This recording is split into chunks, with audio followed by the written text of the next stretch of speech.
Good evening, everybody.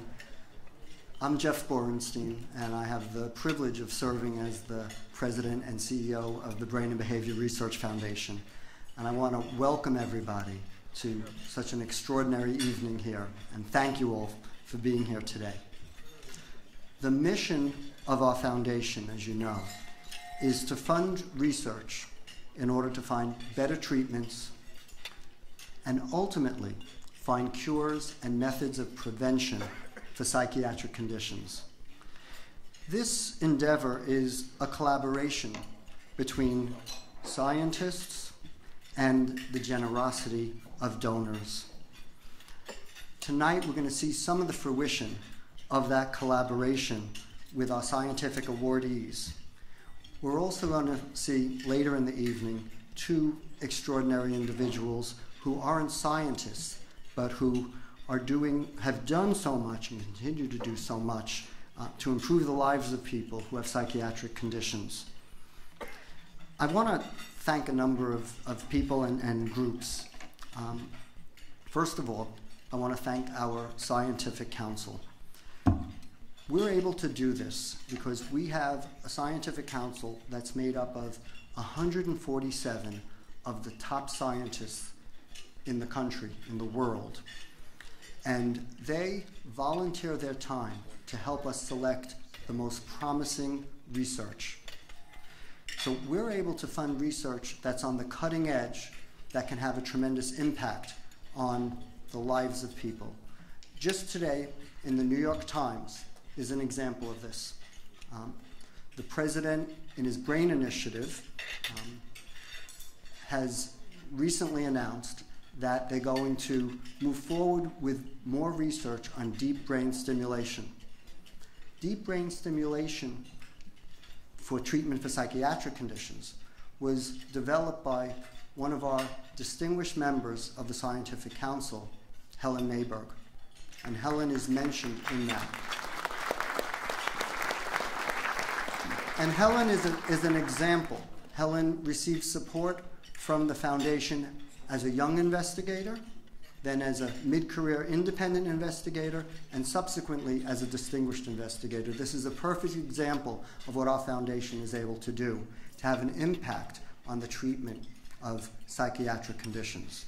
You're going to see more of the impact when you get to meet the extraordinary scientists who have received awards. So I want to thank all of the members of our scientific council. And in particular, I want to thank Dr. Herb Pardis, who's the founding president of our scientific council.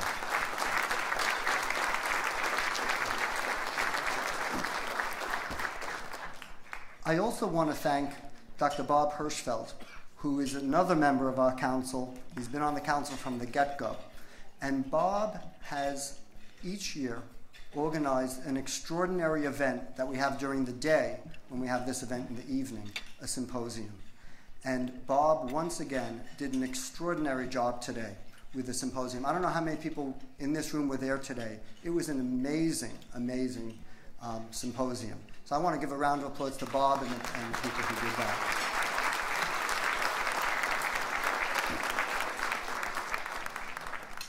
Next, I want to thank the staff of the foundation. One of the wonderful things about our foundation is we have a group of dedicated people who come in and day out and do an extraordinary job to make these kind of things happen, to make the trains run on time so our scientific council can get the information they need to make the decisions, and our donors can get the information they need to make the donations. So we have a great team, and I want to thank them for everything that they do.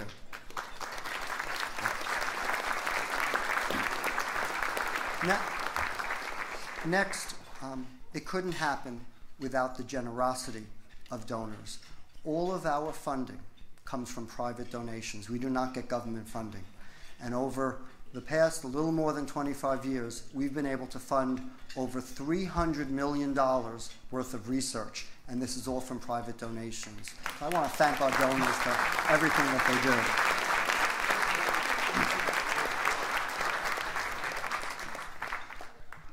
And it couldn't happen without extraordinary leadership.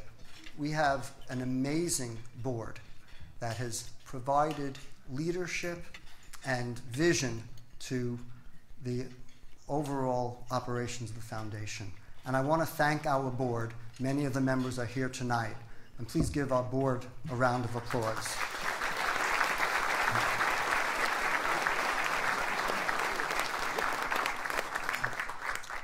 I'm going to have the opportunity right now, the privilege right now, of introducing the chairman of our board, Steve Lieber. And you can't say the name Steve Lieber without saying the name Connie Lieber as well. Steve and Connie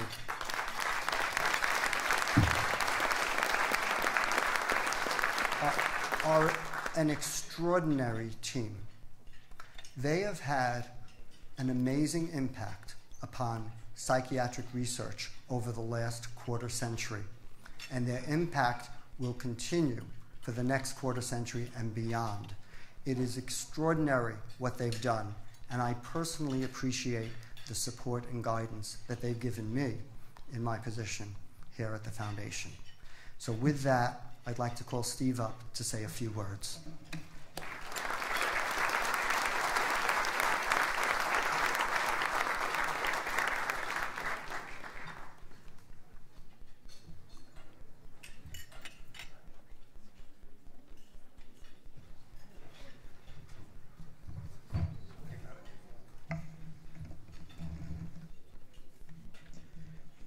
Well, thank you, Jeff. I mean, you really can't support a strong organization without strong leadership, and Jeff is providing that. It's been a wonderful year since he came on board. We knew him before. Many of us have had the opportunity over the years to learn of his views in his television program, Healthy Minds, which has been on national public TV.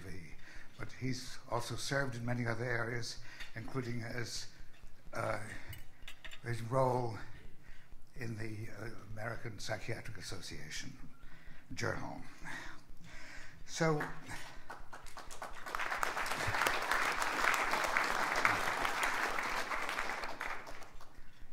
now I go to another remarkable person, we briefly mentioned by Jeff. And my privilege here is to have the opportunity to introduce our next speaker, Dr. Pardis, who is the president of our scientific council.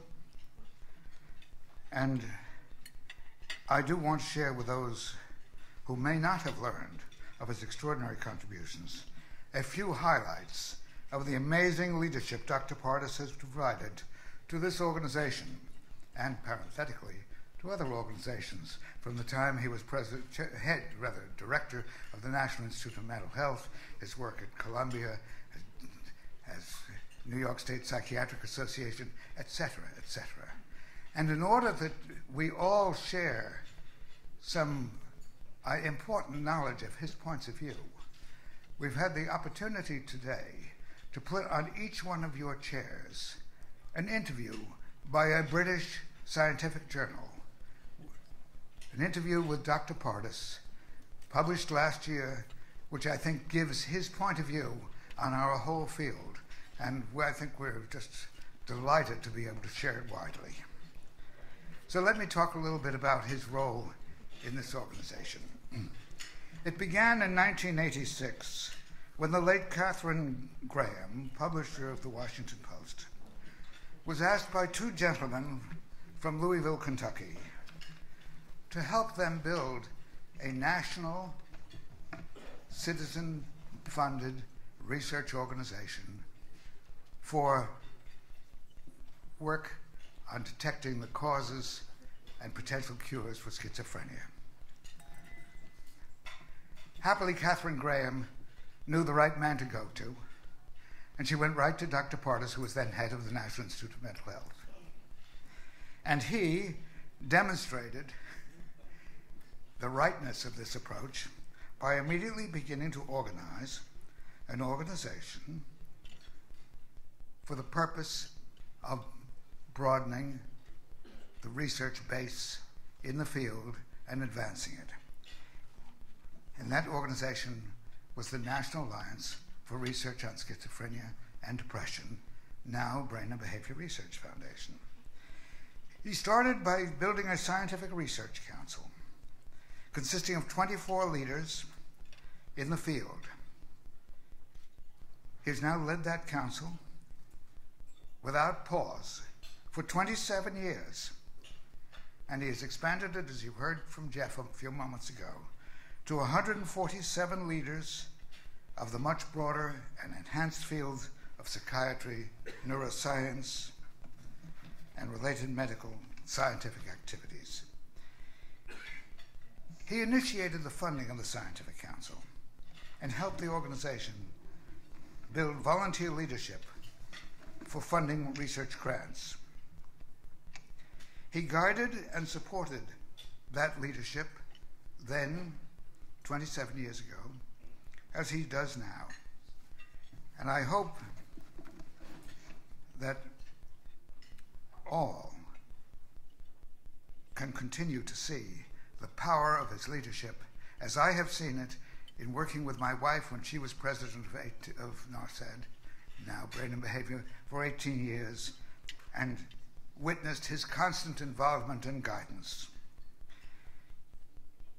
Each one of the more than 3,700 scientists who have received NARSAD grants over the last decades owes a debt of gratitude to Dr. Partis for helping to recognize and fund their career achievements.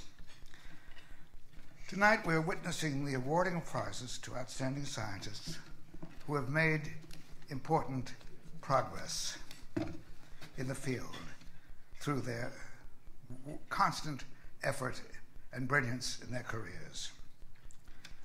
Bringing scientists together, recognizing their achievements, and sharing their information was an early program developed by Dr. Partis at the beginning of the NARSAD record.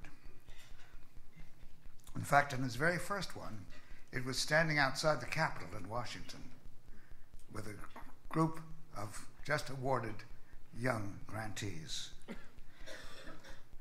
We followed his lead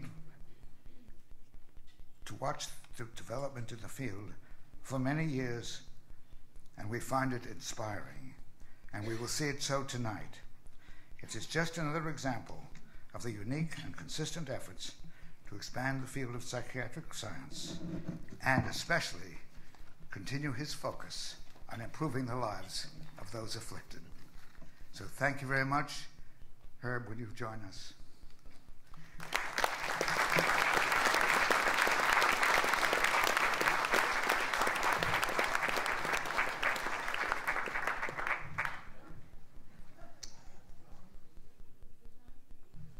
Thank you very much, Steve. And in the dictionary, under the word overstated, you'll see a description of how to account for those comments. I'm sure you got a letter from my mother, wherever she is, and he simply read it. Let's be clear about this. This takes a family, and this is a remarkable family. Just as Jeff said, scientists, donors, board of directors, staff, people who help in every way. This is one of the finest organizations I've ever had the good fortune to be a part of. And I want to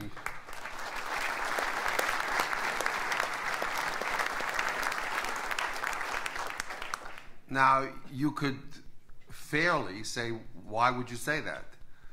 Well, the beginning of this organization featured a conversation between the then directors as to whether we should spend the $50,000 we'd raised that year, or whether we should suspend, wait till we get some more money. The decision inevitably was made to go forward, and as you heard from Jeff, that $25,000 became $300 million over the last 25, 27 years. And let's be very clear about what made that happen. A marvelous board of directors and two of the most phenomenal leaders in Steve and Connie that you can imagine. They have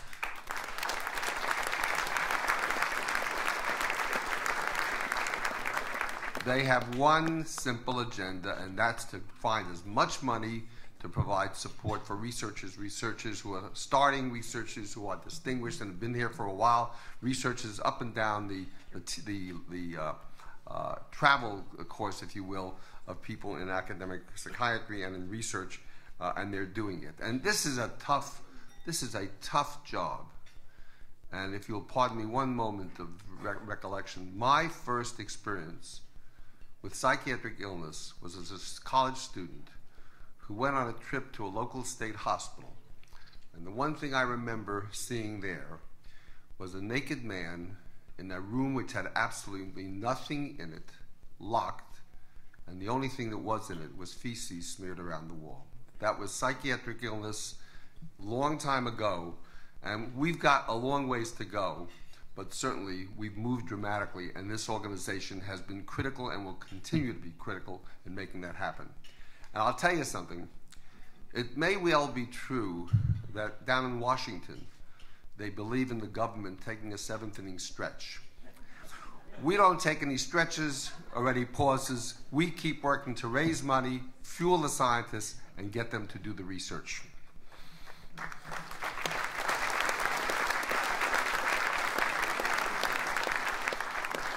You're going to hear and see tonight 7 outstanding recipients of awards from the Brain and Behavior Research Foundation. And what I'd like to do now is ask if all 7 could come and occupy the chairs up here while we talk a little bit about them and also hear a bit from them. So could I ask our 7 award recipients to come up?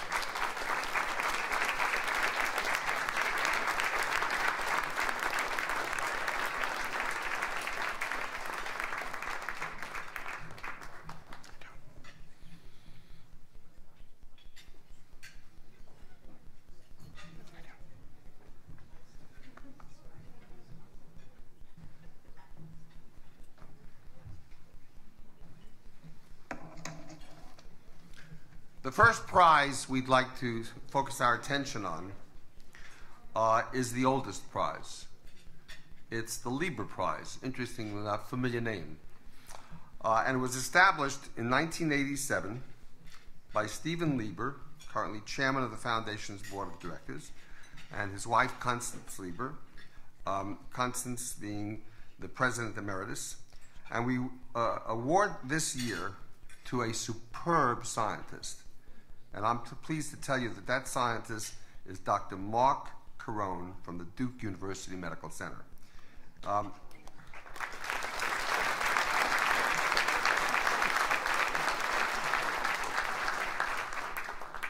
What I'd like to ask you to do now is take your attention to the video screen, and we're going to see a short video to tell you a little bit more about Mark.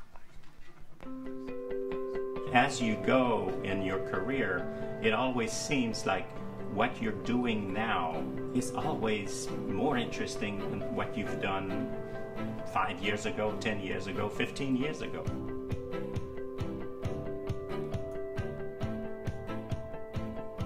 I've been doing research on G-protein coupled receptors and animal models of diseases for the past almost 40 years.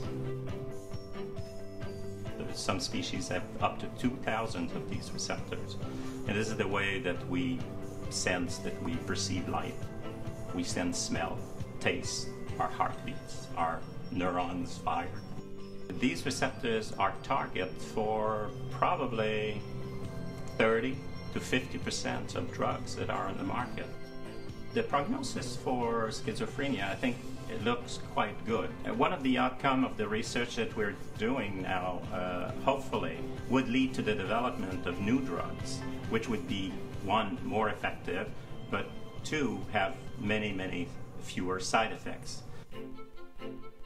So I've been on the Scientific Council since 2001, and I think it's one of the most rewarding things that I do. This is how I really value the goal of the BBRF Foundation. Receiving the Lieber Prize is very special to me because it's a recognition from my peers, if you wish, of the work that we have done over the years. I think the philanthropic funding for research is particularly important in this day and age because it allows one to potentially go outside of the box a little bit and to discover very interesting new aspects of things that in the end will hopefully help people with psychiatric disorders.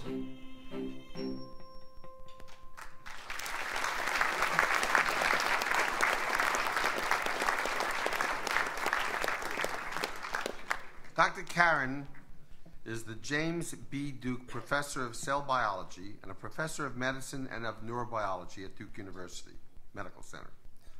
Among his many achievements, he and his colleagues generated the first animal models blocking the dopamine transporter in the brain, known to be associated with schizophrenia, and went on to lead groundbreaking studies to understand function.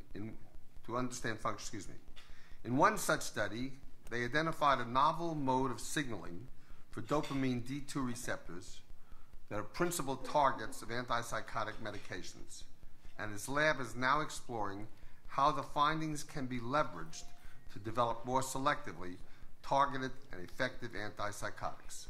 Please join me in congratulating Dr. Karen.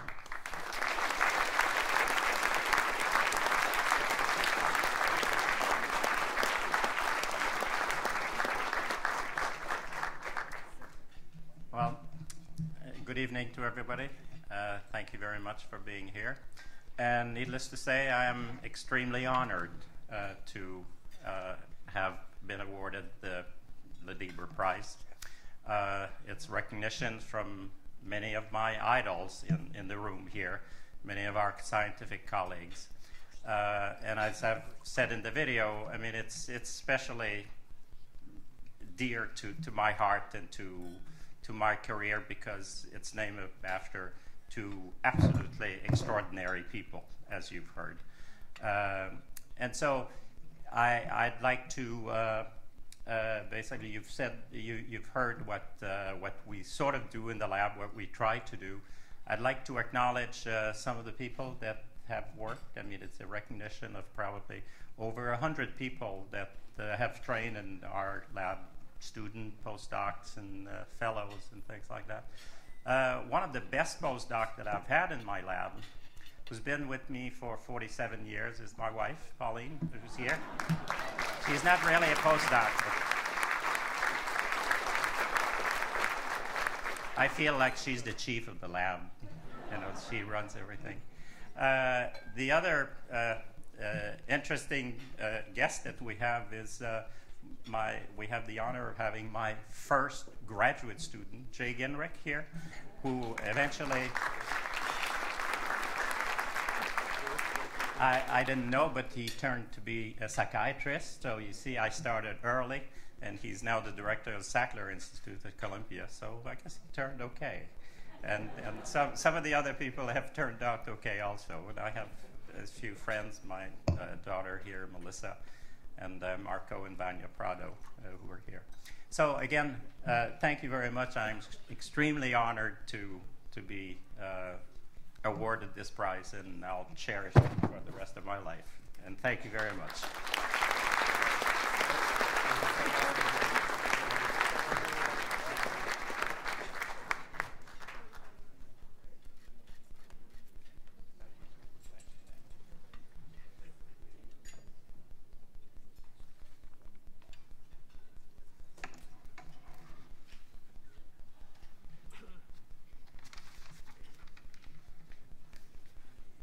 In 1993, an award was established known under successive titles as the CeeLo Prize, the Falcone Prize, the Bipolar Mood Disorder Prize, and most recently named or renamed the Colvin Prize in 2012.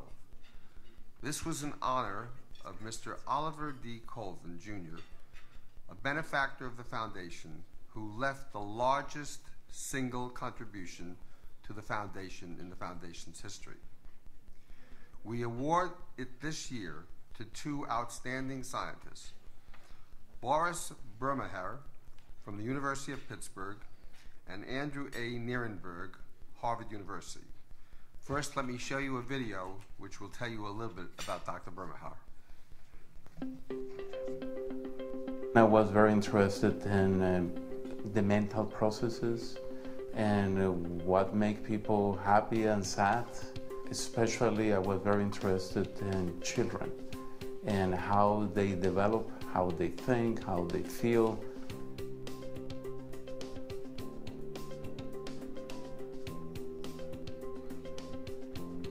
I felt that I needed to be part of the group of researchers who are dedicated to study the causes and the best treatments for mental illnesses. We want to discover the symptoms very early in life and find ways to treat it. We are beginning to see connections in between regions on the brain that will explain to us why these kids have bipolar. Once we understand the causes of bipolar, we will be able to develop more specific treatments. Even if a child gets the diagnosis of bipolar, this child have good chance to do well.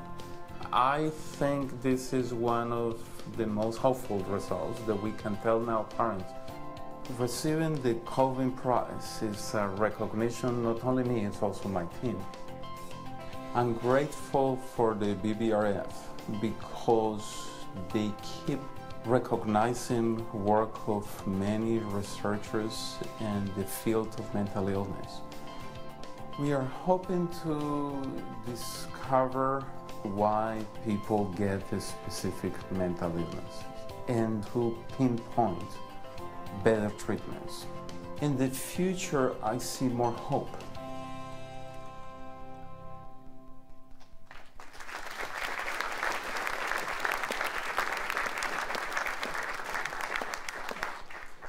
Dr. Bermeher, a leader in the study and treatment of pediatric mood and anxiety disorders, is professor of psychiatry and holds the endowed chair in early onset bipolar disease at the University of Pittsburgh School of Medicine. He's been a pioneer in the description of the course and treatment of childhood onset bipolar disorder, leading many large sample studies with children that have provided empirical data for early intervention and better treatment of children. He's played a leading role in major studies of psychosocial and psychopharmacological interventions for these children. Please join me in congratulating Dr. Bermeher.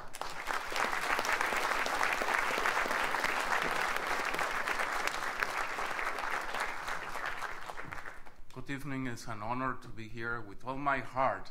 Thank you very much. This is a brain foundation. I should say with all my heart in my brain. Then I want to thank the board and then the staff and all the donors for being so brave with especially an illnesses like mental health illnesses that are still many people don't understand. And then I also want to thank the Scientific Council for recognizing our work, and especially because there are many people in the Scientific Council who I try to emulate, because when I was a resident, and I'm not trying to say that you guys are old, but then when I was a resident, you were my heroes, and then if you're recognizing our work, it's even more precious to me. And again, it's important for me to recognize my family. Without them, I won't be here. My wife is there. My kids couldn't be here. All my family have been extremely supported and have to bear with me with years and years of study and working days and nights, weekends, vacations, etc.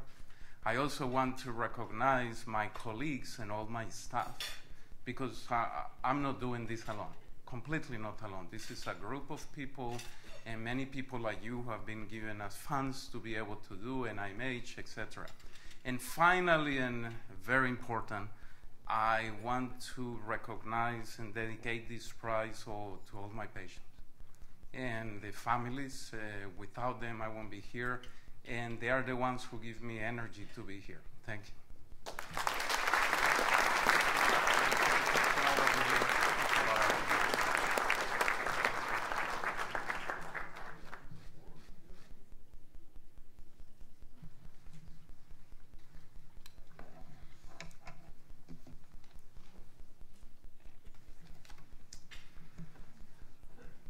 Our second prize for Colvin Outstanding Achievement in Mood Disorders is awarded to Dr. Andrew A. Nierenberg from Harvard University. We'll also take a look at a video screen to tell you a little bit more about Dr. Nierenberg. Life is challenging enough without having a mood disorder. And people who experience these things have to struggle in ways that you cannot imagine.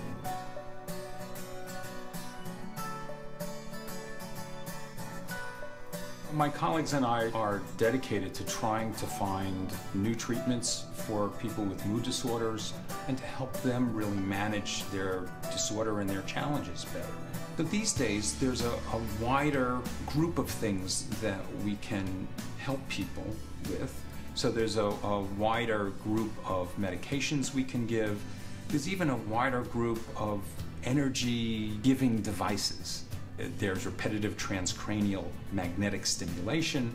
There's even deep brain stimulation where a device is actually implanted in specific areas of the brain, and that's a cutting edge of research. Through doing research, I'm able to really know in depth what the evidence is for doing anything clinically. And in doing that, I can try to understand how does the research apply to this individual. The foundation is the funder of all sorts of psychiatric research, and it is the source of funding for young people to do innovative, high-risk, high-gain sort of studies. Funding for research is important because we have to do better. We have to understand the brain better in order to develop new treatments. If we're going to be able to relieve people's suffering, then we have to develop new treatments. We can't stop doing that, and we can't stop innovation.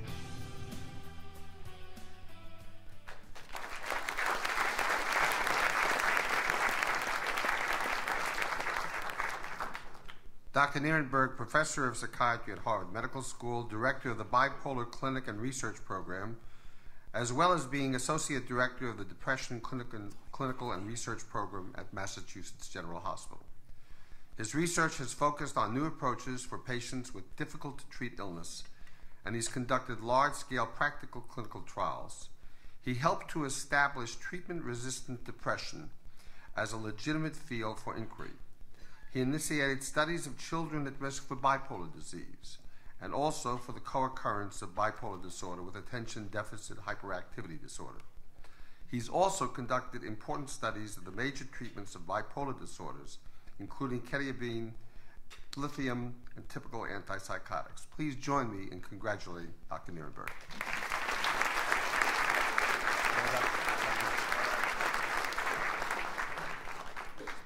Well, last time I remember feeling this way, I think was at my bar mitzvah.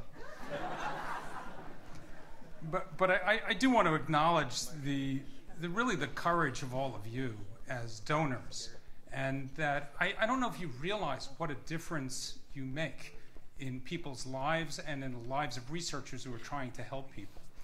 It's extraordinarily a source of light in this time of difficulty and darkness, in the time of difficulty of being able to get funding, that the foundation really saves careers. And in saving the careers helps numerous people who are suffering from all of this. I'd certainly also like to, in addition to my colleagues, acknowledge my family and my wife, who has seen me try to get grants, one after another.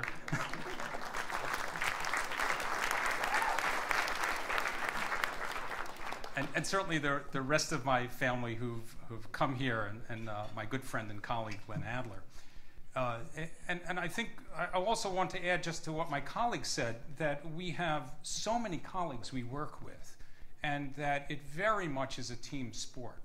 So thank you once again for being able to support this incredibly important work, and please continue your support. Thank you very much.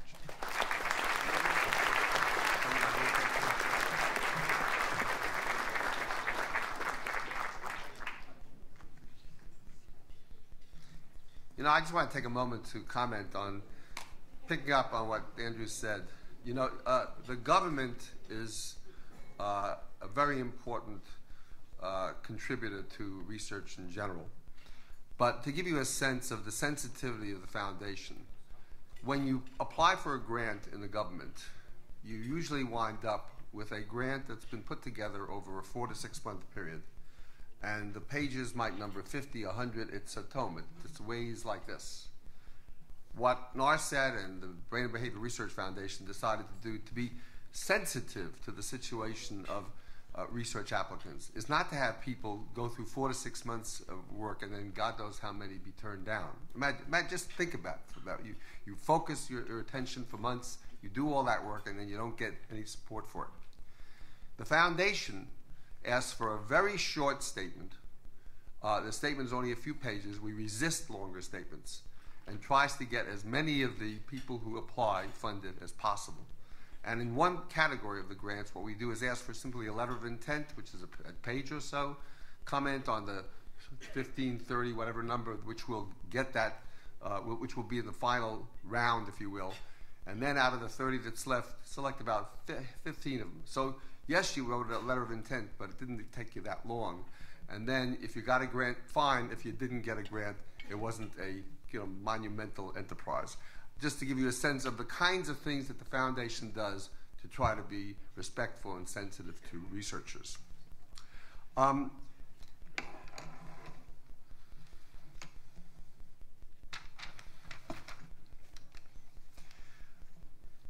next award is the Ruane Prize, initiated by two wonderful supporters of this foundation, to recognize advances in understanding and treatment of early onset brain and behavior disorders. This year, the recipient is Dr. J.N. Jed of the National Institute of Mental Health.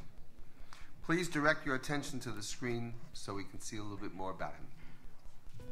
I pursued psychiatry as a career because I've always been interested in behavior. Even when I was a young child, I remember wondering what makes us happy, sad, what is the human condition all about.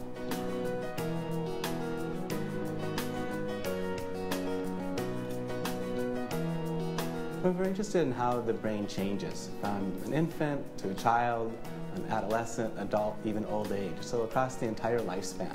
But we've been particularly focused on the teen brain because that's when most mental illnesses emerge. And so we've been wondering how the changes that happen in typical healthy development relate to the emergence of all of these illnesses.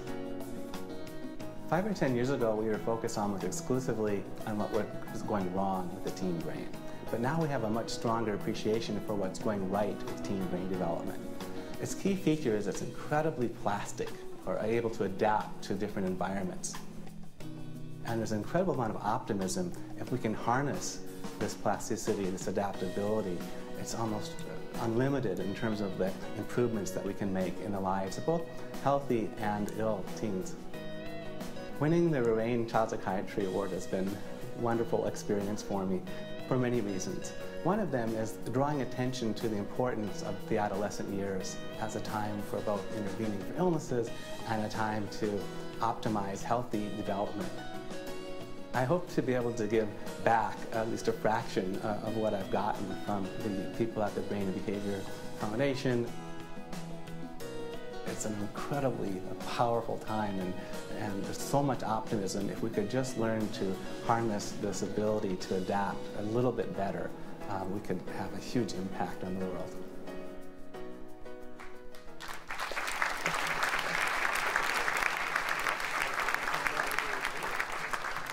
Dr. Jed is Chief of the Brain Imaging Section at the National Institute of Mental Health, Child Psychiatry Branch, and Adjunct Professor of Family and Reproductive Medicine at the Johns Hopkins Bloomberg School of Public Health.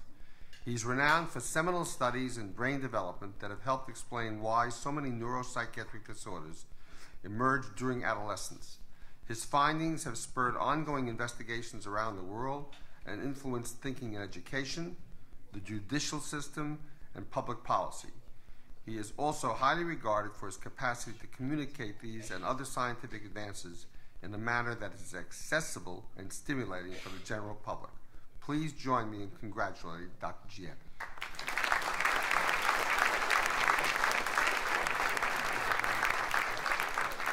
Yeah, wow, thanks. And many people noted yesterday when they said, without this person, I wouldn't be here. But I can do that more literally because unlike Dr. Party's, my mother is here, and I literally wouldn't be here, without her.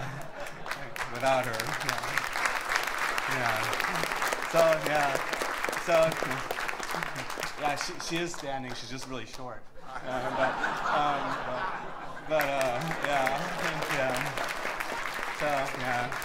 So thanks. She's a nurse, so thanks both for the love of learning and uncommon patience and tolerance. I also am so delighted B.J. Casey is here, I know she looks 30 years younger than me and doesn't like it when I call her my mentor, but she was. And I also, with Mark, was so struck by your students and the people that he's touched in terms of mentoring. And it's what really I think is the most fun part of what we do. And BJ, from the start, since she was a PhD and I didn't have any research training, it was very much of a one-way street. I mean, she took time. She could have been doing stuff to build her own career and stuff to help me and to guide me along the way. And I wouldn't be here, without you, BJ. And it hasn't stopped. And she as well. If you talk to any of her students, they all have this glowing admiration. And so I thank you very much, BJ.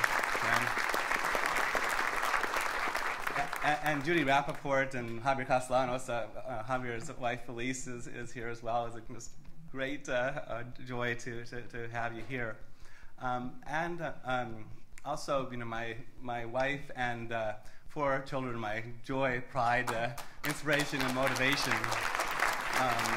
to do this. But I really does feel just sustained kind of fulfillment to be part of this team, and I hope I can be a good team member. So thank you all very, very much.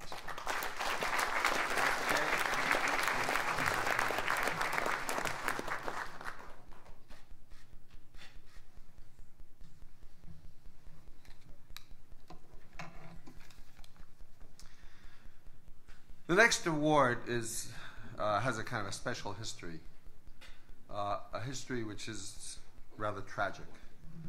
And that is what's called the Goldman-Rickich Award. It was created by Connie and Steve Lieber in memory of Pat Goldman-Rickich, who was a loved, admired, spectacular scientist and friend. And we lost her in a terrible accident, but she was one of the best neuroscientists working in this field, period. I do want to say it'd be nice if we could have her husband, Dr. Rickich, where is he? Step up for a moment. Pashko, are you here? Right there.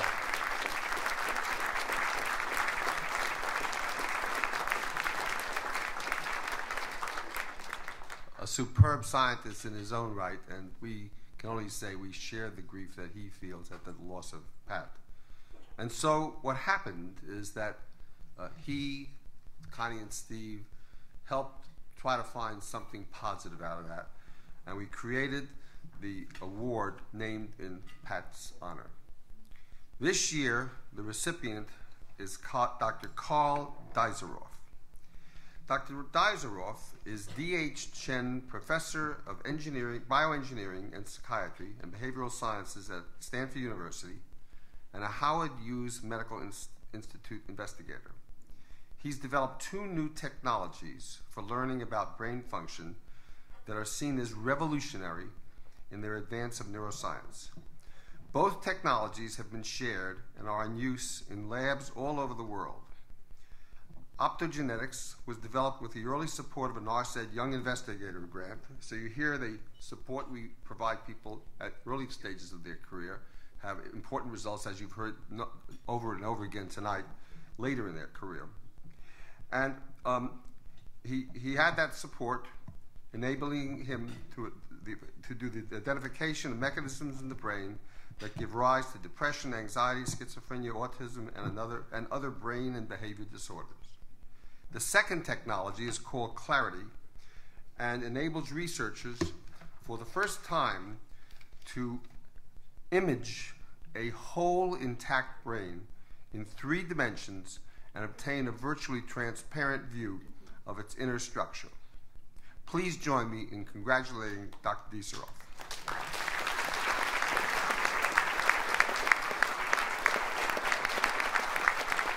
And let's now show the video, which will tell us a little bit more about Dr. Bisroff. The very nature of what the brain does is so mysterious and complicated. It creates sensation, it creates thought, it creates reasoning and hope. And that is so complicated and wonderful and mysterious that it very much is the last frontier.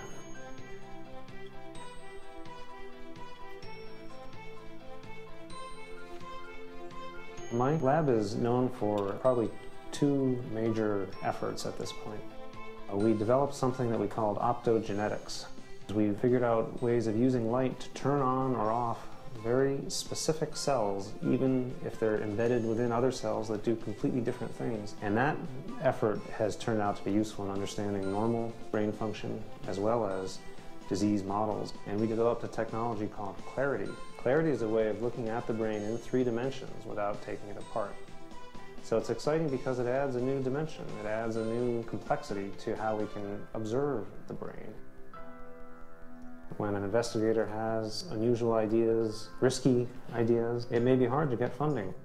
One of the very first grants that I received as a young investigator just starting my laboratory was from BBRF NARSAD. It was a Young Investigator Award. BBRF stands for a very principled and very visionary approach to brain science. The Patricia Goldman Rakich Award is particularly meaningful for me because the scientist for whom the award is named studied and thought about many of the things that's important in both depression and schizophrenia.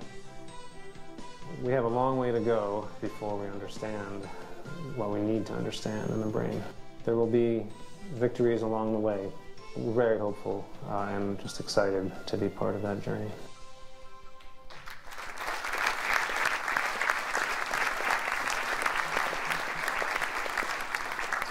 Carl, can we ask you to come and speak to us?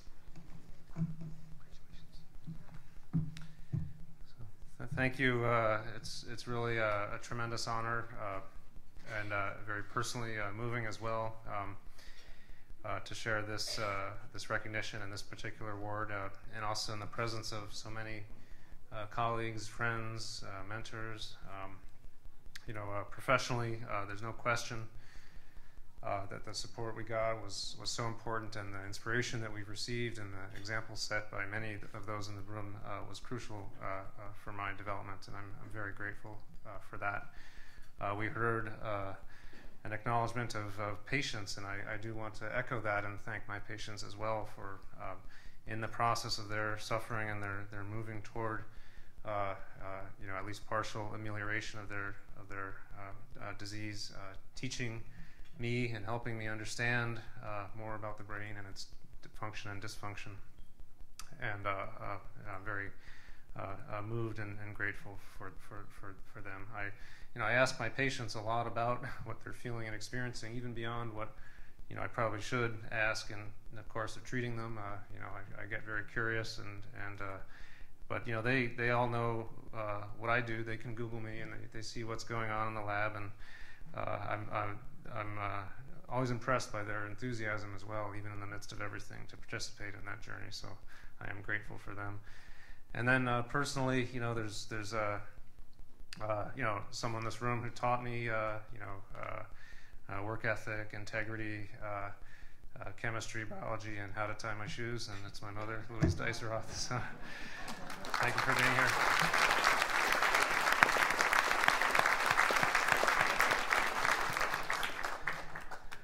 I look forward to the journey to come, and hope to share it all with you. Thank you.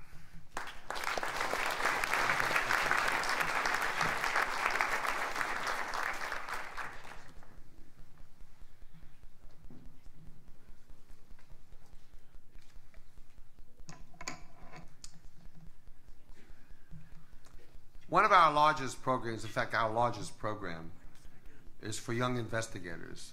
I believe, and I can be corrected by one of the staff, that we had 1,200 applications for awards in the Young Investigator group this past year. And we take great pride in helping to nurture the career of thousands, we're saying thousands of young investigators. And we have letters and testimonies stating, as some of our colleagues tonight said, how critical this support was in sustaining their careers, sometimes in saving their careers. So it's a very important part of fueling the field with young, bright people who can help us find even better answers. A rather inspired notion was developed some time ago, and it has its concrete representation in what's called the Sidney R. Baer Jr. Prize. And we have a wonderful member of our board who's responsible for what I'm going to tell you about, and I'd like to ask him to just stand and thank him, George Handren, for his work with the Sidney Baer Prize.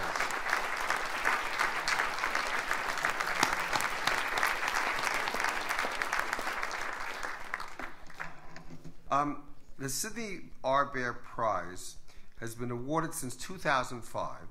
It's funded by the Sidney R. Baer Foundation, and the prize honors an exceptional young scientist or scientists for an innovative and promising schizophrenia research. The prize winner is selected by Dr. Karen, the Lieber Award winner. This year we have two Baer Prize winners, Dr. Zarasa and Dr. Urs, both from the Duke Medical Center, working with Dr. Karen. The Lieber Prize winner, Dr. Karen, made those selections, and now I would like to show you a little bit more about our first Baer Prize winner. So let's show the video at this point about Dr. Zarasa. My first patient was a veteran who had schizophrenia. No one could figure out how to put this guy's life back together.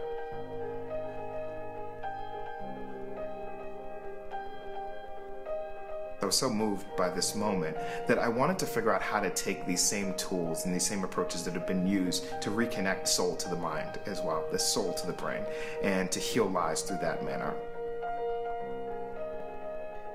We are essentially looking to create a pacemaker for the brain that finds or is used to target parts of the brain that are out of electrical rhythm and puts them back into a normal rhythm so that we can feel and think and experience life in the same way that those without neuropsychiatric disorders do. This idea that one can put energy back into the brain in the same way that a pacemaker puts energy into the heart is certainly becoming widespread. So it is a tremendous honor to be selected by Dr. Crone for this amazing award. But the greater honor has been the energy that he's put into developing me such that I would even be in a position for him to select me for this award. And I think what is so powerful about the approach of the Brain and Behavioral Research Foundation is supporting innovation and creativity. And when you do that, you give people the room to think about a question a different way. We need experts that can tell us, how in the world do you connect an organ that we can physically see, that we can dissect, that we can touch? How do you connect that with happiness? That is where the work has to be done, and it's so exciting to be at that boundary of neuroscience at this point in time.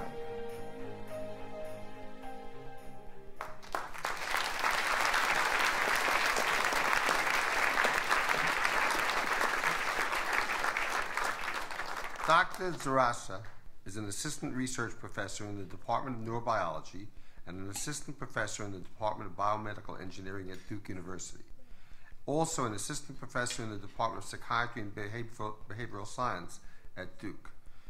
He studies genetically engineered animal models of brain disorders, applying an innovative approach of electrophysiological recording from multiple brain areas to functionally map brain circuits. His aim is to determine how genetic mutations that confer risk for neuropsychiatric illnesses in humans alter the circuits that underlie cognitive and affective symptoms. Please join me in congratulating Dr. Zarasa.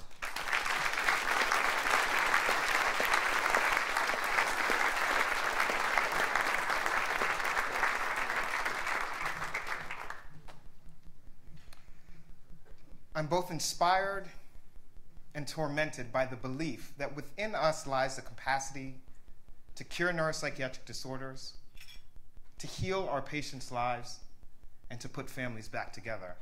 It's this belief that drives me, along with the rest of the scientists, into the lab nonstop. It's this belief that has allowed Mark to invest so much of his time and his energy into me. I know it's this belief that has driven the Liebers to invest so much of themselves into this organization, into growing and developing young scientists.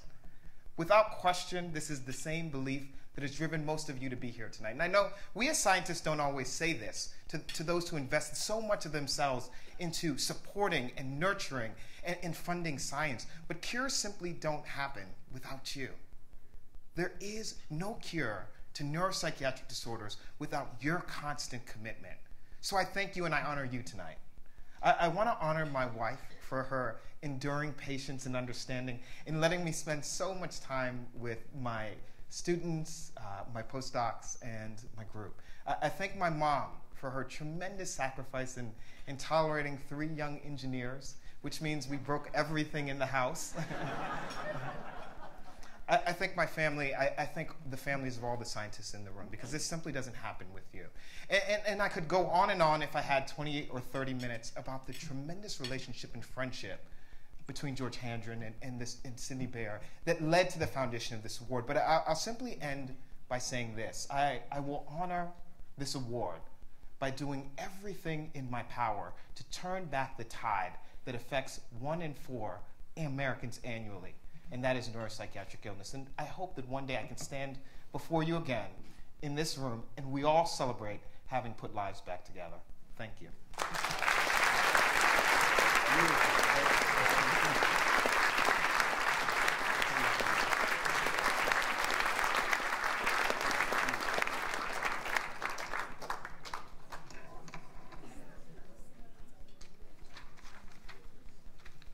The second Bayer Prize winner is Dr. Nikhil Urs, and again I want to ask you to direct your attention to the screen. For me, life is all about research, because what is research after all? It's the curiosity to try out different things, to innovate, and to create something different, something new.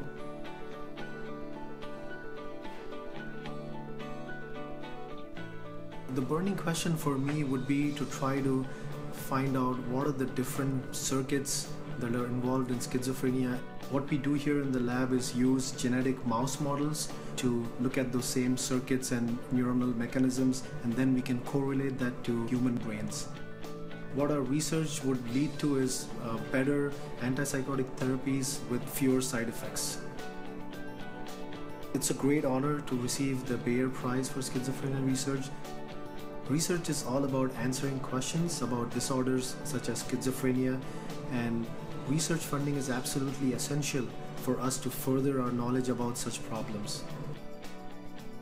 I definitely feel like I'm making a difference because now I have the right tools to answer some of the major unanswered questions in schizophrenia research.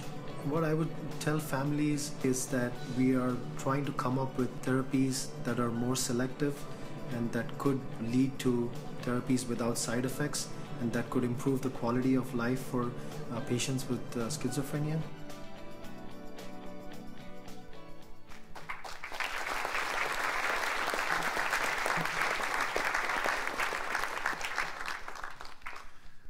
Dr. Urs is a research associate in the Department of Neurobiology at the Duke University Medical Center, working in the laboratory of Dr. Mark Carone. The 2013 Lieber Prize winner. Dr. Urs has been developing animal models as uniquely powerful tools for uncovering the biochemical, cellular, and circuit changes underlying schizophrenia and other brain and behavior disorders, with a particular focus on understanding the function and malfunction of the neurotransmitter dopamine, believed to be involved in schizophrenia. The ultimate goal of his research is to provide the basis for new, more selective and effective medications for the illness. Please join me in congratulating Dr. Urs.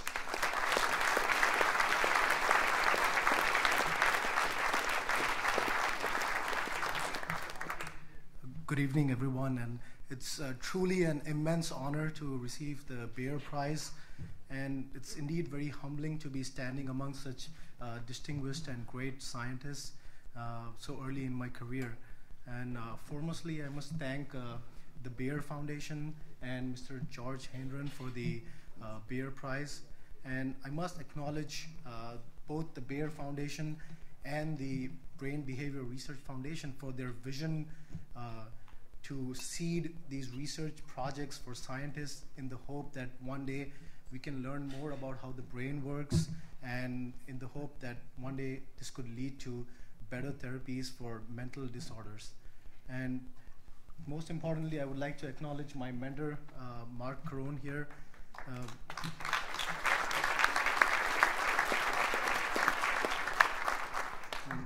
I truly appreciate him nominating me and Kafui for the Bayer Prize, and he's been a tremendous encouragement throughout my postdoctoral career at Duke, and he's been one of the best mentors that one can ever have. I should also thank my wife, who unfortunately could not be here today, but I know she is here in spirit, because I think I got like 10 missed calls from her right now, so it's crazy. Yeah. But I mean, jokes apart, I mean, this award truly means a lot to me.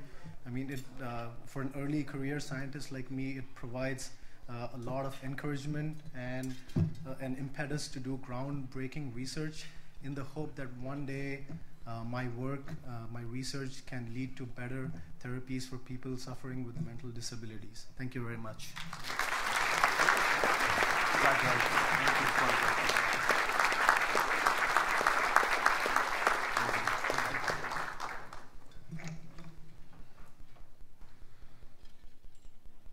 I just want to say 2 words or so about a couple of things to highlight. I hope you recognize the international nature of the people who receive these awards. One of the things that the Brain and Behavior Research Foundation has done is reached out and encouraged people from around the world. Some of them come here, some of them work in their own countries. But the Brain and Behavior Research Foundation is focused on only one thing: finding the very best scientists wherever they live, wherever they work, whatever their background is, whatever their discipline. And the other thing I just want to mention before letting us have dinner is that every time any of us in this room gives $1 additional for Brain and Behavior Research Foundation, $1 complete dollar goes to additional research. We have some very far-sighted trustees, directors, who've helped cover the administrative costs, so these monies can be totally directed to research. Thank you, and enjoy your dinner.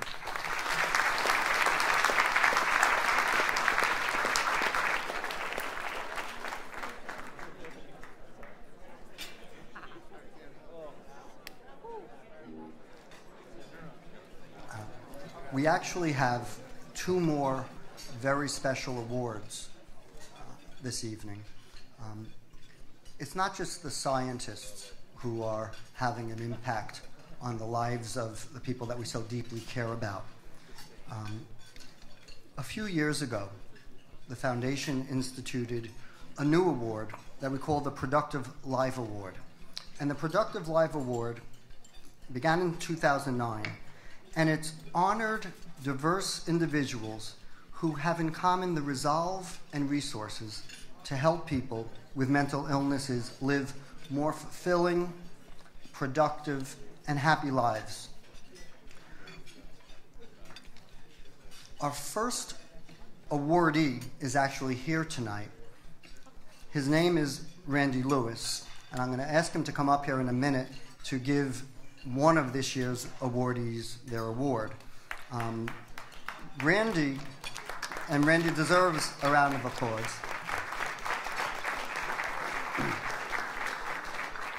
Randy is the Senior Vice President of Supply Chain and Logistics at Walgreens, and he, with his team, instituted an extraordinary program where Walgreens hires people with both physical and psychiatric handicaps.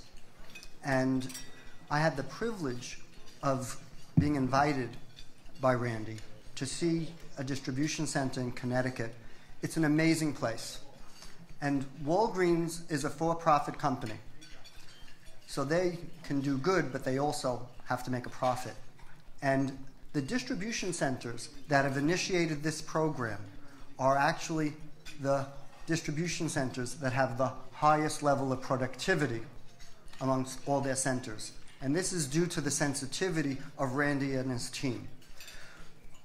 We saw an article in the paper a number of months ago that spoke about SAP. SAP is the largest software company, and SAP, we saw, is developing a program to hire people with autism spectrum disorder and make use of their special abilities. We saw this article and we wanted to reach out to give the leadership of SAP one of our Productive Lives Awards. So I immediately called up Randy and said, Randy, you must know these guys. And he said, absolutely. And I said, can you reach out to them because we want to give an award. So I'd like to call Randy up to say a few words, then we'll show a video and present our award to Rodolfo Cardenuto. Randy.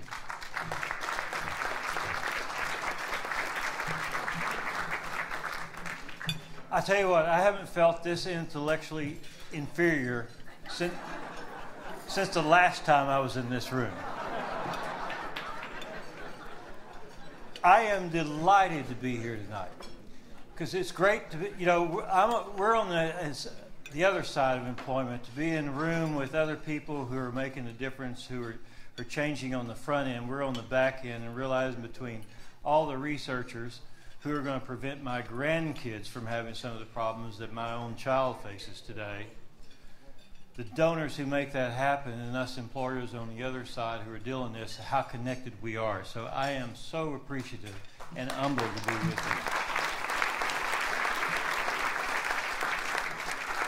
you. And I wouldn't have missed this night for the world. My son has autism.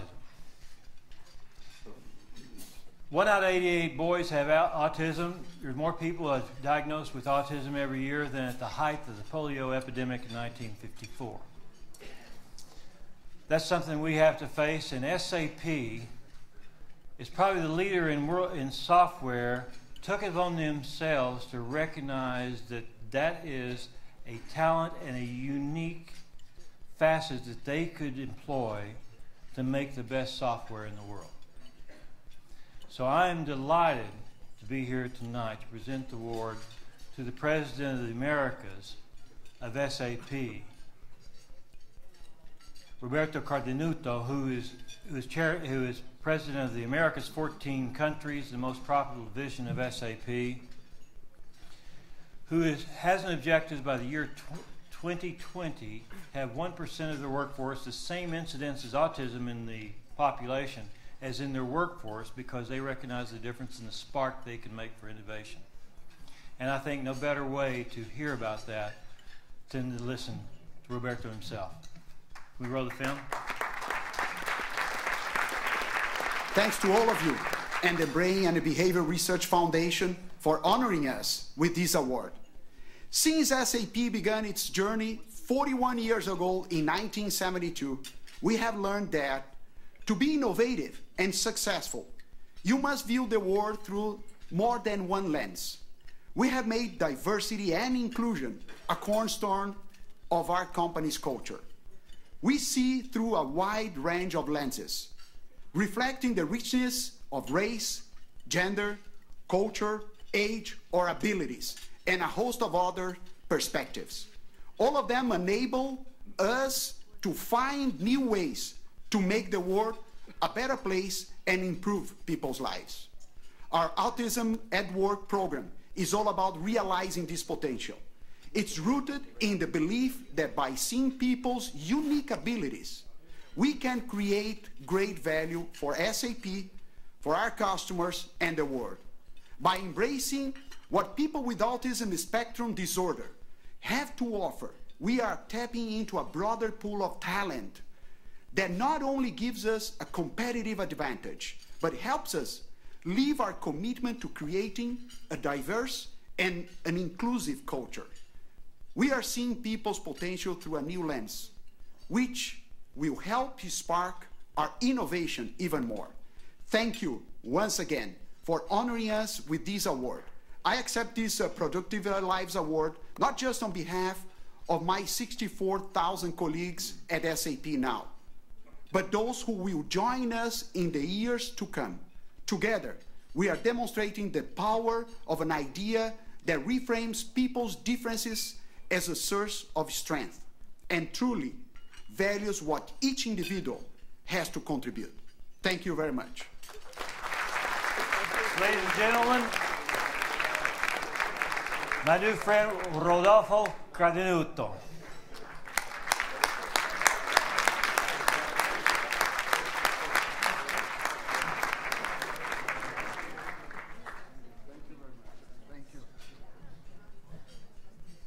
Thank you very much. It's a very humble experience for me. Doctors, and I have to make a confession. I'm an engineer. I know what you're thinking. Nobody's perfect. But Randy, thank you very much. Thank you all for this award, and I want to share that with some of my colleagues here from SAP, these beautiful young talents that we have here in this table. Thank you very much for your service and for what you are doing for SAP. Thank you. Just to share with you not only what we are doing for the autism spectrum disorder, we devoted 100,000 hours of a community service only this October to our communities around Americas, 14 countries that we serve. So thank you very much for your service to SAP and to our communities and our society. It's very humble. Again, I say it's a very humble experience for me to be amongst with you and receiving this award in name of our company and our president, our global president. Thank you very much.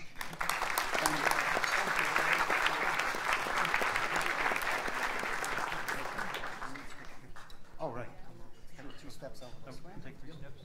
Where do you want? I'll come.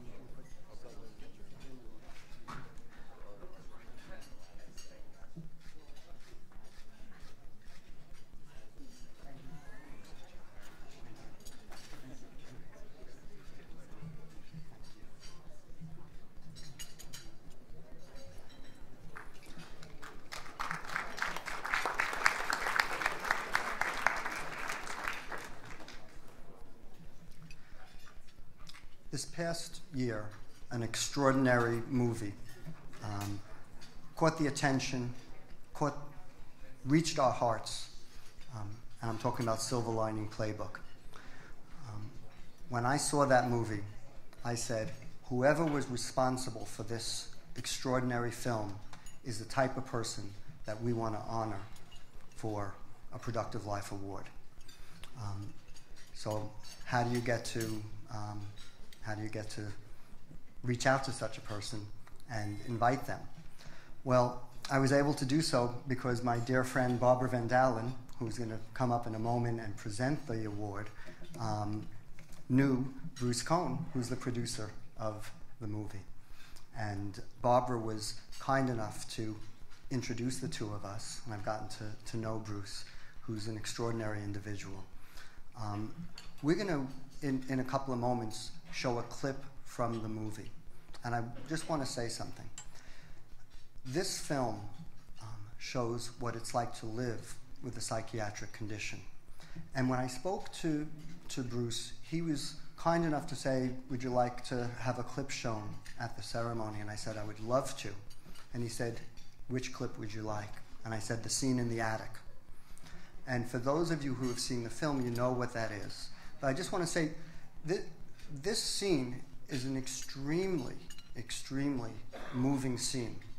And for people who may be a little bit faint of heart, we've seen some great clips today of the scientists, and we've seen other clips as well. This is very different. This is a very moving scene that shows what it's like for people, both the people who have the condition and the people who have loved ones with the condition. So I just want to warn you in advance, just for anybody who may be upset by that, to step out. I do hope everybody stays to watch this scene because it's so moving, and it's part of why this film caught the attention of so many people.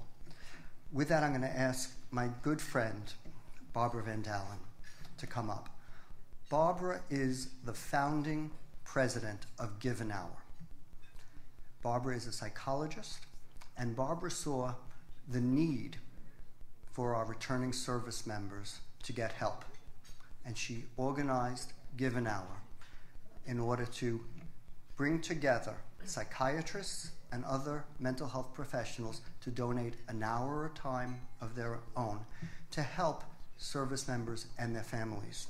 And after doing that, Barbara took it to the next step to reach out to communities, to help communities reach out to service members as they return back from their heroic service for our country.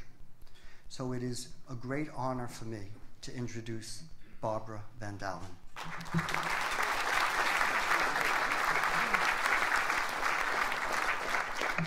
Good evening. First of all, I would just like to thank the Brain and Behavior Research Foundation for a couple of reasons. One, for honoring my dear friend Bruce Cohen tonight, and I'm going to tell you a few things that I've come to know about Bruce. But on a personal note, my mother was schizophrenic, and I was born in 1959 at a time when there weren't many treatments for schizophrenia, and so I never really knew her, even though I lived with her for several years, because there really wasn't any way to help her return to who she had been before her break. Fortunately for me, my dad was a veteran, and so he stepped up and took care of 4 kids at a time when many men would have walked away. So you can probably see why I became a psychologist and why I decided to devote my career now to taking care of those who serve and their families.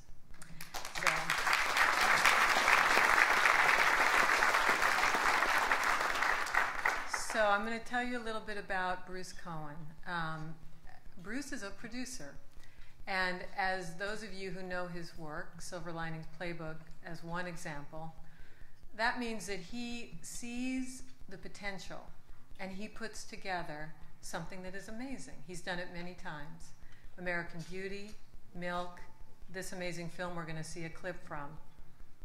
As a mental health professional, when I look at that film, what I see is great entertainment, great art. I also see the amazing gift that he has given to those of us in the mental health community and those who struggle with mental health issues. It raises awareness. People relate to this film. It has helped them heal. It has helped them talk. So Bruce does that with his art. But here's something that probably most of you would never know about Bruce, but I get to tell you, which is really cool. So I met Bruce at the White House. It was an event that the First Lady was honoring a number of organizations. I was honored to be one of those organizations that was there for that event. And I knew why I was there because I run an organization that provides care for veterans. And Bruce introduced himself, and I was like, why are you here? You're a Hollywood producer. What are you doing here?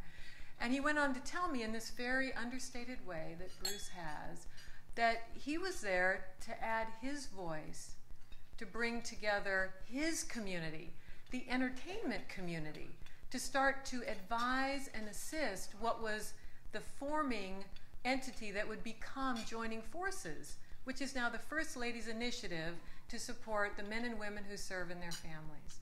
That was the first time that I saw this other part of Bruce, and I thought, well, that's interesting. As I got to know him, whenever something occurred to me that I thought maybe Bruce could help with, he would use his producer self and think about, well, let's bring this person and this person and this person, or why don't you reach out over here? So I saw it again in a very personal way. Anytime I needed help, Bruce has answered every time I've ever called.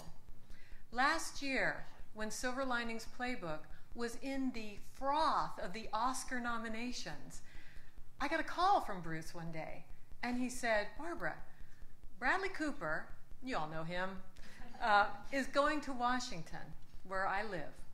And we've noticed that veterans really relate to this film. And Bruce said, I'm thinking that maybe we should do a screening in Washington. Can you help? So I thought, wow, wouldn't it be amazing to do a screening of Silver Linings Playbook at Walter Reed so that the servicemen and women there could have the opportunity to see the film, talk to Bradley Cooper. Now, for those of you who are not in the military space, there is no media allowed at Walter Reed for these events. This was not a PR event. I said to Bruce, I think we can make this happen. In 2 days, we put this together. Bradley Cooper came, we screened the film, there was no media. Bradley Cooper stayed until every veteran, about 200, many in wheelchairs with prosthetics, they got an autograph, they got to talk to him. He was amazing. He told me that film, Bradley Cooper told me how that film has changed his life and the people that he knows now in his own universe who are suffering with mental illness that he never saw before he did this film. Bruce Cohen produced that event. He brought Bradley together with me and Walter Reed, and magic happened. Bruce Cohen is someone, he wants to change the world for the better, for his daughter, for my daughters, for all of our children, for the men and women who serve our country. It is an honor to be part of this recognition. Now let's watch the clip.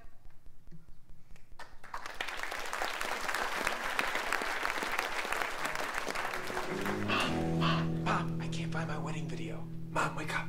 What is it? Where's my wedding video? It's after 3 o'clock. What are you doing? I looked in here, but this is all your shit up here for your sewing and everything. Did you put it up here? What about in your father's study? Don't go in my study. Dad, not now. Would you put it in here? Makes no sense for you to put it in here. Patty, what are you doing? He's got all his Eagles videos. We went to one video of my wedding. Is it here? I mean, Patty? It's probably in the attic. What? Are you going in my study? Feels to me like you want to hide my wedding video. No, I'll see anything. You think I can't handle it? Please stop yelling. I'm not yelling, Mom. I'm just frustrated because I should have my fucking wedding videos. Pat! I looked over there. I already looked all over there. I'm not calming down. I don't give a fuck who you are. I'm not calming down. Anybody can wake up. I'm not ashamed of it. I'm not ashamed of it. Let the whole neighborhood wake up. I don't care. Stop it! Stop it! No, Mom. What's going on? Calm down! What? Hey, it's my wedding. It's my wedding video. I can't watch a video now.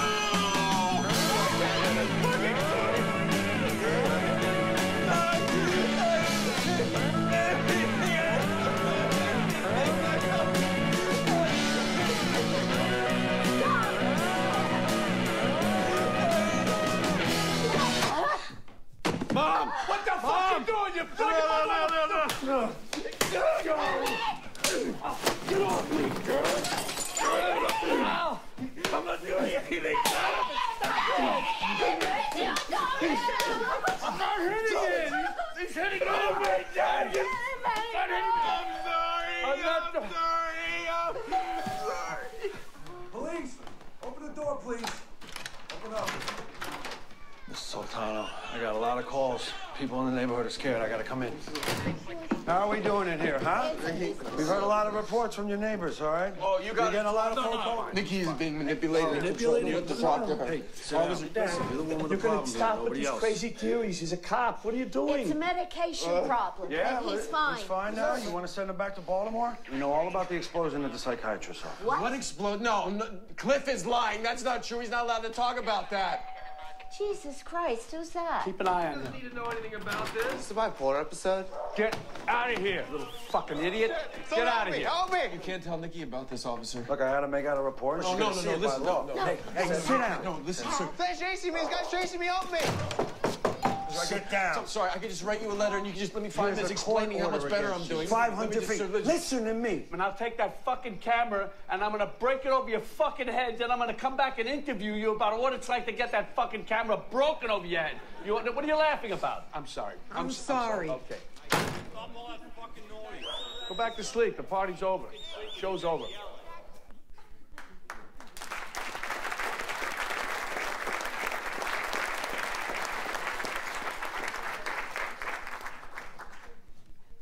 Bruce, please come up and accept the award.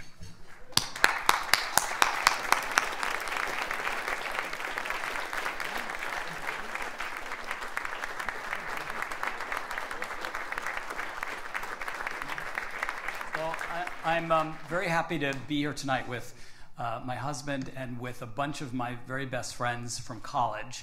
And we all went to Yale, but I was much more known there for my enthusiastic pursuit of extracurricular activities than for any type of real scholarship of any sort. So I know they're all getting a great kick out of the very idea that my name and neuroscience is in the same sentence.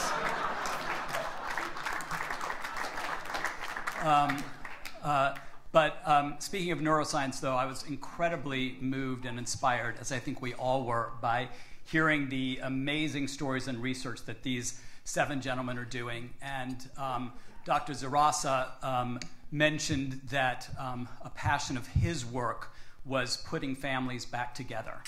And I heard those words and I thought, goodness gracious, that's Silver Linings Playbook. That's everything the film was trying to show and to be about, was putting the Solitano family back together. And the genesis of the project was, it was based on a beautiful novel of the same name by Matthew Quick. But David O. Russell, our brilliant writer and director, on behalf of whom I'm accepting this award tonight, along with our whole incredible cast and crew, David's son Matthew has suffered with bipolar disorder his whole life. And David wanted to find a movie project that he could do that would show Matthew that he was part of the world. And when he read the novel Silver Linings Playbook, he felt like this would be the project, a way to destigmatize mental illness, the disorder, and to show how it is possible to put families back together. And Matthew, his son, is actually, he's the guy in the scene who lives next door.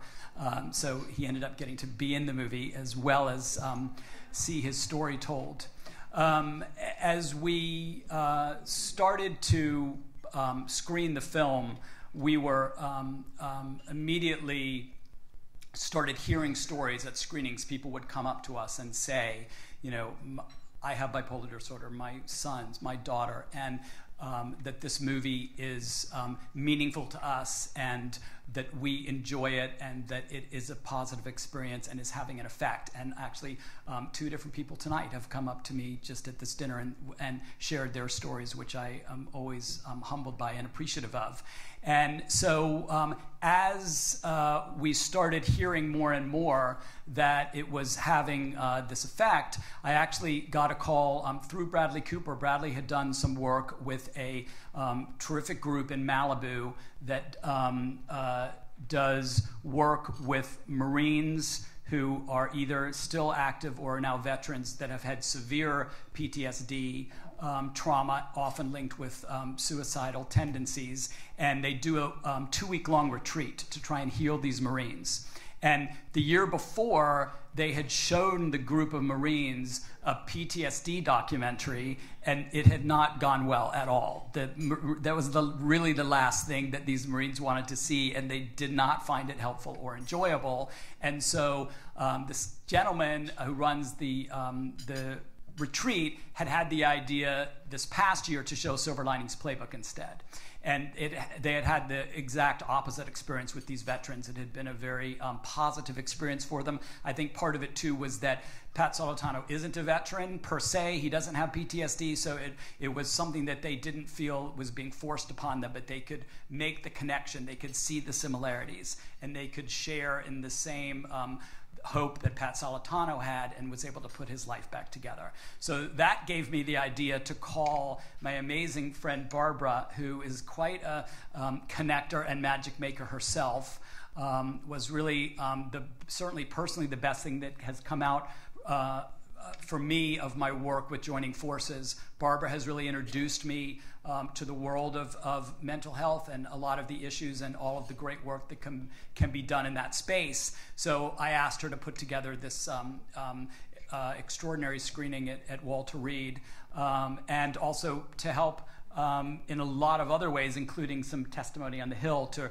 really connect the Silver Linings Playbook community with the mental health community. So representing the Silver Linings community, it's a huge honor to be here tonight. Thank you so much to Jeff and the Foundation for this award. And thank you especially to the incredible scientists and researchers, to the extraordinary donors who are in this room who help all of this important work to continue. And thank you very much for this honor.